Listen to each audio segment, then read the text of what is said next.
Britain is a nation of foodies. Sweet. Really peppery. But what do we really know about where our food comes from? I've never been cornered by an ostrich.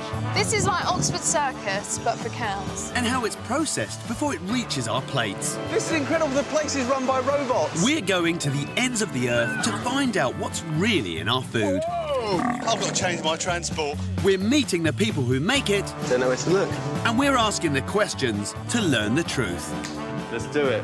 On tonight's episode, we revel in some of the richest stories from the last year. Why is he wearing a gas mask? I hunt out why British venison isn't filling our shelves. Out on the M25, this is deer country. This is deer country.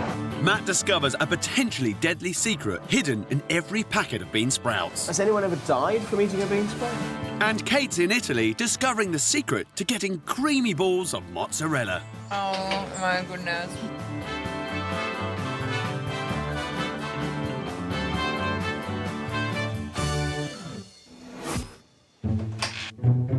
First, mozzarella. Customer service, how can I help you? Hello. I've got a ball of mozzarella here from your shop. I was just wondering, why is it in so much liquid? I'm not too sure, to be honest. I'm not too familiar with it myself. I mean, look, you can probably even hear it. Can you hear that? Am I supposed to eat it? What, the liquid? Yeah. I don't know. If I was to give you a definitive answer on that, I probably couldn't give you one. Who better to ask than the masters of mozzarella, the Italians? Kate's on her way to the southern region of Campania. Even at the airport, the food is amazing. Oh, my goodness. After sleeping off a kilo of mozzarella, Kate's off to a dairy with a local guide. Gennaro's got me up at the crack of dawn. Here he is. Woo! Am I pronouncing it correctly? Gennaro. Gennaro. Gennaro. Gennaro. Marks out of 10, my Italian accent. No, it's a good. Is it good? But room for improvement. Yes. The Romans named this region Happy Campania for the rich agricultural land and beautiful scenery. It's this region that's famous for buffalo mozzarella. Here we are. Kate's here to meet owner and mozzarella maker Alfonso Cudillo. Good morning. Buongiorno, Alfonso. Alfonso makes what is considered to be the original mozzarella with the help of a few hundred water buffalo. Look at them. Oh, they're absolutely beautiful. We're just gonna let the buffalo get accustomed to us. Stay there. They're scared of the camera. Unlike dairy cows, these bashful buffalo are milked just once a day. And Alfonso is very particular about the milking experience. Siano sempre le stesse persone. Qualunque cosa cambia per loro è un problema. So what happens if they get a little bit stressed? Si trattengono il latte nella mammella. Hold the milk in. Mozzarella can also be made with cow's milk, but the original buffalo version is far richer and considered to be superior. 3 kg di mozzarella al giorno. 3 kilos of mozzarella from one of these buffalo every single day. That is a lot of cheese. So what does this mega milk taste like? Well done, Alfonso. That is delicious. And nothing like cow's milk. So much sweeter and lots creamier. Hai visto perché la mozzarella è Salute, salute. Later, Kate gets hands-on with the fine art of mozzarella making and finds out once and for all, what are those balls bobbing in? Next up, venison. Traditionally the meat of kings, lean, healthy venison has become hugely popular over the last decade. But looking at these packets, we seem to be importing some of it from New Zealand. There can't be a shortage of deer in this country. So why does it come from New Zealand? It might be to do with a taste factor, maybe. Oh, what, that it tastes better from New Zealand? Possibly. They might feed the deers differently in New Zealand or something like that. When I saw it in the back, I thought, that can't be right. Getting it from New Zealand? wouldn't be 100% certain why we would do that. So why are we buying our venison from abroad? Surely there's enough British venison around. I'm on my way to meet a man who knows a thing or two about deer. Our rendezvous is at 11 o'clock at night. At a bus stop in Romford. Take it you're John. Yes, Jim. Hello, nice to meet you. How you doing? Now, don't get me wrong, it's a bit weird. What am I doing here? Well, we're here to see these deer. Where's this then? This is in this area, exactly here. You're joking, look at that. It's quite exciting, this. John Thurtle is a deer management expert. According to him, this residential area on the outskirts of London is a deer hotspot. So you're telling me anywhere around here, behind the walls and the hedges, there could be deer lurking? There is, yes. You're not making it up? It's not like the Loch Ness Monster? No. I've been studying deer around this area for about 13 years, and we've seen a population explosion. But what are they doing? Are they nibbling on all our lovely garden plants? They are. They love roses. It's a nightmare if you're a gardener. I mean, do they cause any other problems? They do. We have quite a lot of deer vehicle collisions. Last year in England, we had 74,000 collisions and 20 fatalities. 20 fatalities, 74,000 collisions. Recorded deer vehicle collisions. That's incredible. Deer do require management. Right. And Which means what? really, it's the C word, really. What's the C word? The C word is cull. Cull. Thank God for that. John takes me to a road nicknamed Deer Alley, where we switch to night vision. Thing is, John, my major worry isn't necessarily seeing the deer coming out. It's people driving past and seeing us pulled in a lay-by late at night. Jim, I know what they're thinking. Those two are looking for deer. Yeah, there you go. Look at that. Look. There's one. Here goes There's another one. It's a buck. That's the zebra crossing for the deer. So, far from being a deer shortage, there's currently an estimated 1.5 million of them in the UK.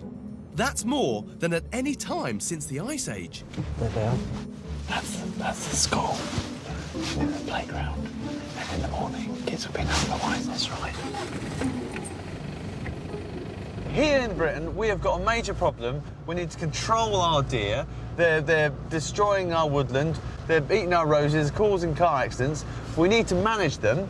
At the same time, we're importing foreign venison. We've got to glut one end and we're importing the other. That's insane. It is. But how on earth do you rectify that? A good question. Later on, I find out if it's possible to turn these wild deer into venison fit for our supermarkets. Can you put that in a bag aside for me? I'll take that home.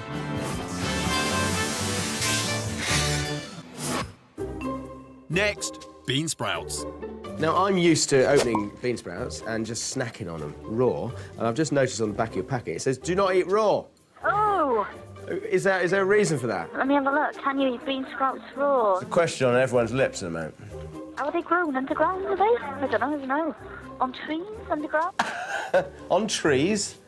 Do you know what the difference is, actually, between bean sprouts and bean shoots? These just say washed and ready to eat. I don't know.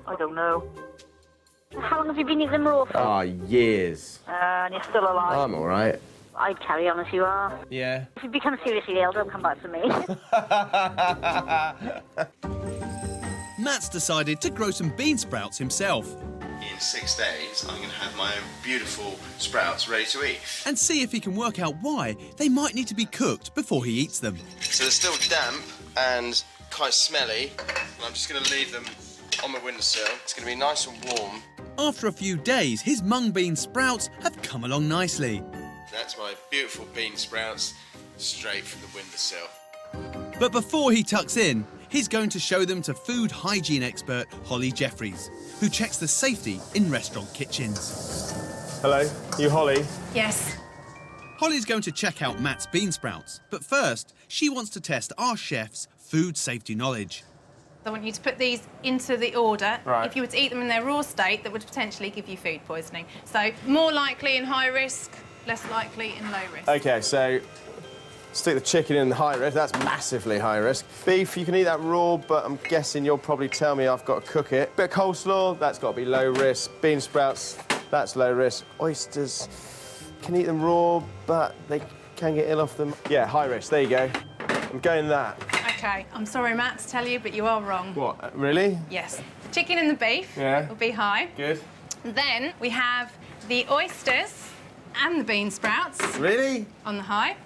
And on the high? Yes. Alongside the oysters? Yeah, potentially they could be just as harmful. I've gone to the fridge and I've eaten them from a packet, and I've been fine. I mean, what's in them? Potentially salmonella and E. coli. With these, you can't just wash it. You can't guarantee with bean sprouts that it's not all the way through the sprout. Bean sprout seeds can contain harmful bacteria.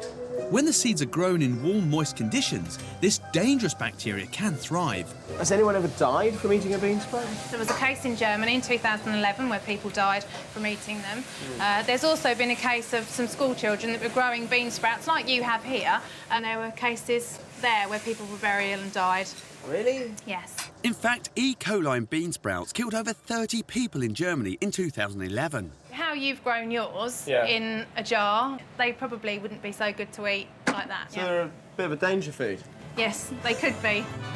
So if these raw bean sprouts can be so deadly, are any raw salad sprouts safe to eat? Matt finds out after the break.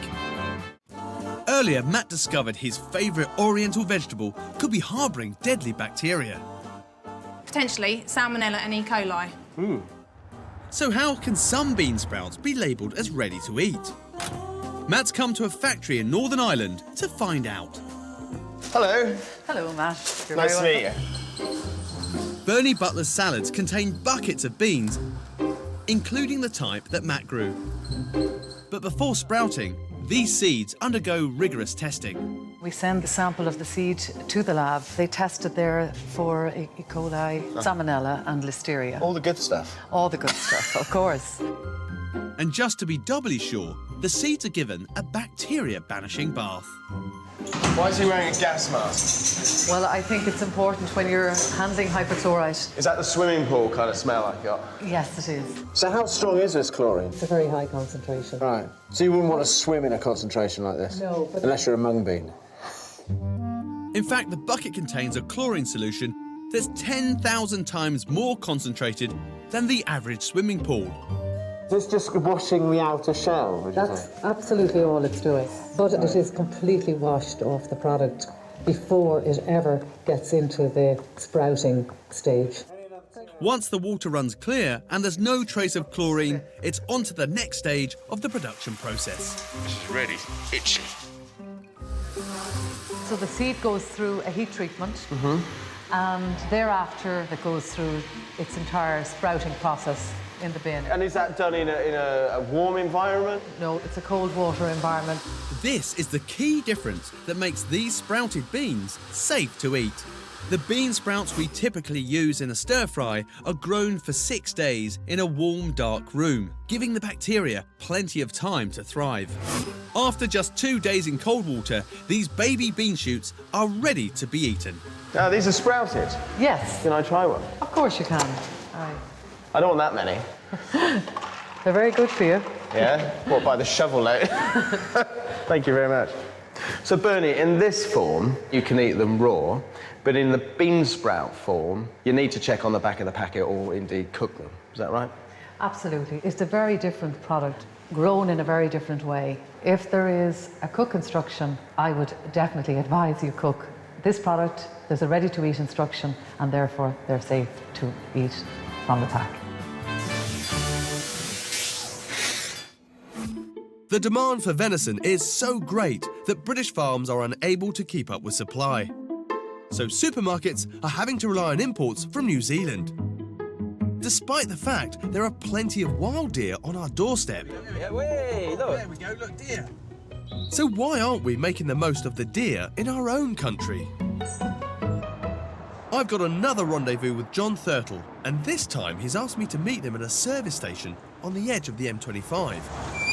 Hey, John. Morning, Jim. I thought we were going out looking for deer. We're in a service station. It's a weird place to be, isn't it? Well, this is where the Essex countryside meets the urban sprawl of London. Out here? On the M25, this is deer country. This is deer country. Deer stalking should always take place as part of a deer management plan, and there are rules and regulations to follow. John is a licensed stalker, and I've got a firearms license. Surely it can't be that hard to bag yourself a wild deer. Just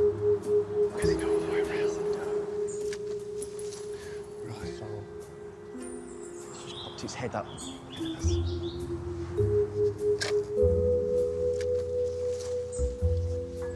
But before I get to pull the trigger...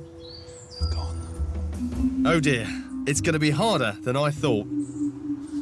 It takes a lot of effort and skill to get close enough, doesn't it? 1 minute there, next minute, boom, gone. Yeah. The next day, we're back with a cunning plan. To disguise our scent, we're going to hide in a hide.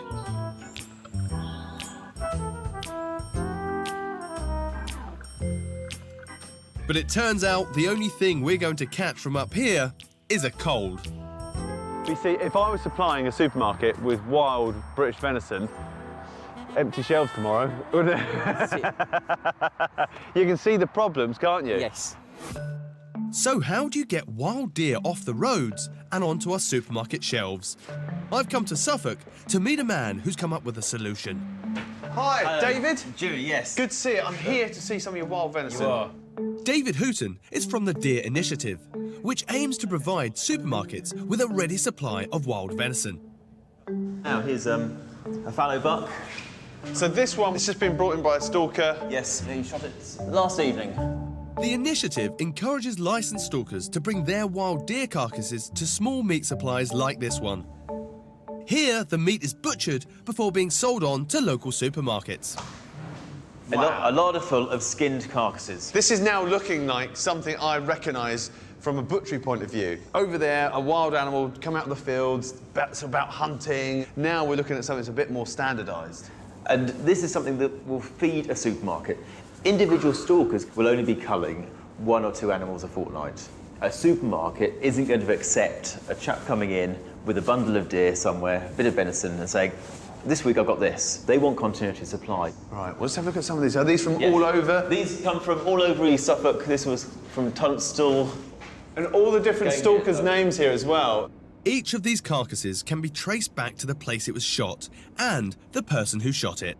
Well, I would love to see how these are then broken down and turned into joints. Well, if we go through here, we can see something happening. Right, lovely.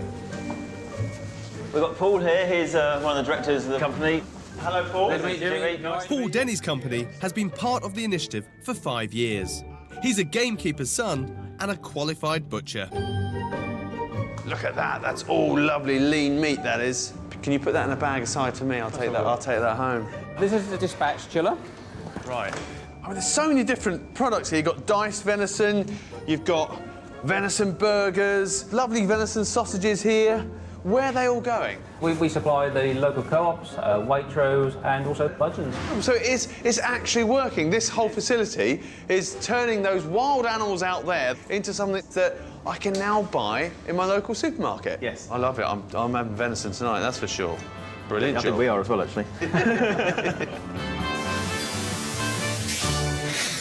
Back to mozzarella. Kate's in southern Italy delivering 2,000 litres of fresh buffalo milk. So now, Alfonso, we go to your factory, see? Si. See? And we go and make mozzarella. Perfetto, mozzarella. Alfonso's extended family are all involved in producing 8,000 balls of mozzarella a day. Look at all that cheese. The whey is removed and the curds shredded. I want to see this. What's he doing? This is the same card in little pieces. Oh my goodness. Wow, this is a great job. Next is the process that is unique to mozzarella, cooking the curds. Is it boiling? 93, 94 degree. So just below boiling point, and you can see it already beginning to swell.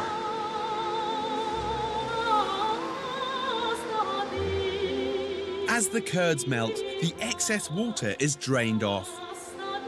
This technique is 2,000 years old. Really? Yes.